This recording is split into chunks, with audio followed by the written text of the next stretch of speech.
The religious services are performed with the same level of devotion offered to the sacred truth relic that Ananda Thera offered to the living Lord Buddha.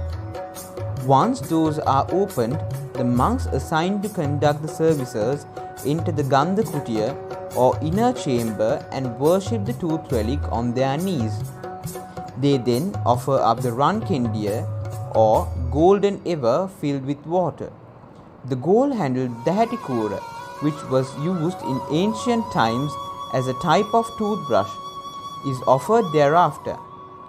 Water from the golden ewer is then poured over 3 times to signify the washing of the mouth. Water is poured over 3 more times to signify the washing of the feet.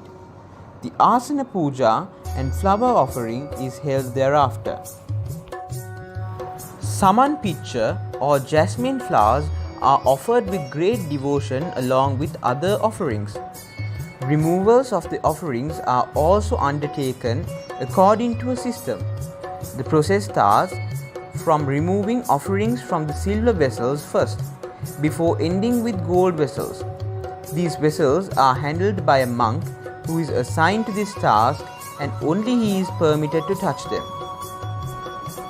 The midday service or Navapaya Thevawa starts around 9:30 am and concludes at 10:30 am.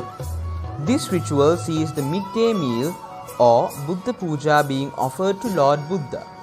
The monks in charge of Thevawa and the officials who performed the morning service perform this service as well. Firstly, the oil lamps are lit and the withered flowers from the morning service are removed.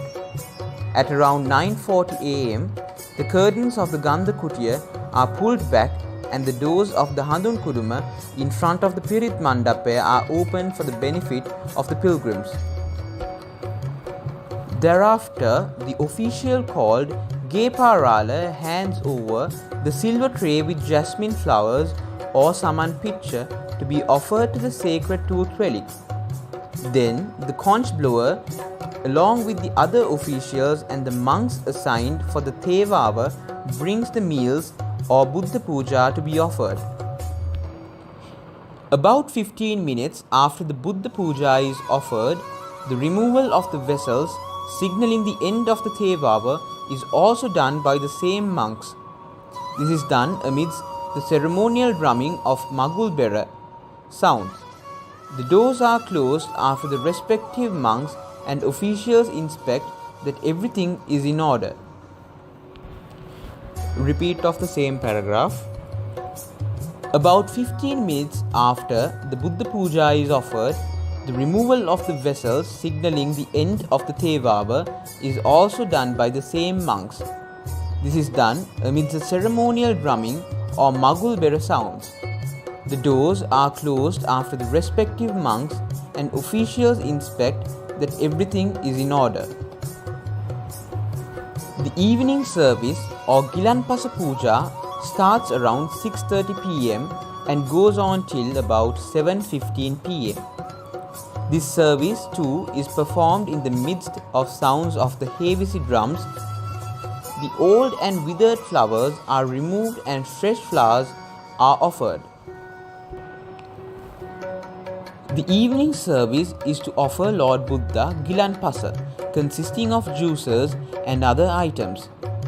Sugar, sukiri and the sugar sap of kitul palm or altelija is offered in 3 small goblets, as well as honey, ginger and ghee are offered in a combination of gold and silver goblets. Repeat of same paragraph. The evening service is to offer Lord Buddha Gilanpasa, consisting of juices and other items. Sugar, sukiri and the sugary sap of kitul palm or altelija is offered in 3 small goblets, as well as honey, ginger juice and ghee are offered in a combination of gold and silver goblets. There are actually 2 Gilanpasa offerings to the sacred tooth relic. The second Gilanpasa offering started during the reign of King Kirti Sri Rajasingha. Once the Thevawa ceremony concludes, the doors leading to the shrine room where the sacred tooth relic is kept are shut. Once the doors are closed, they are not open for anyone, whatever the rank they may hold.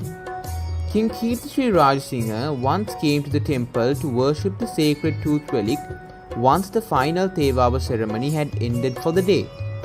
The monks in charge of the Thevava refused to open the doors to admit him, though he was the king.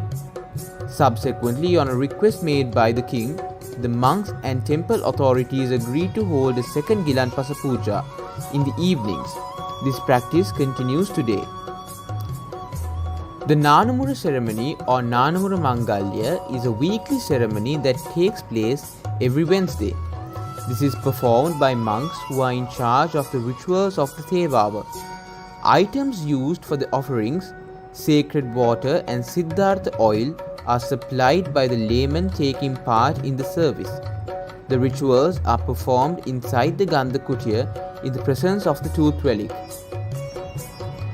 Two women known as Alatti Amma also take part during this service.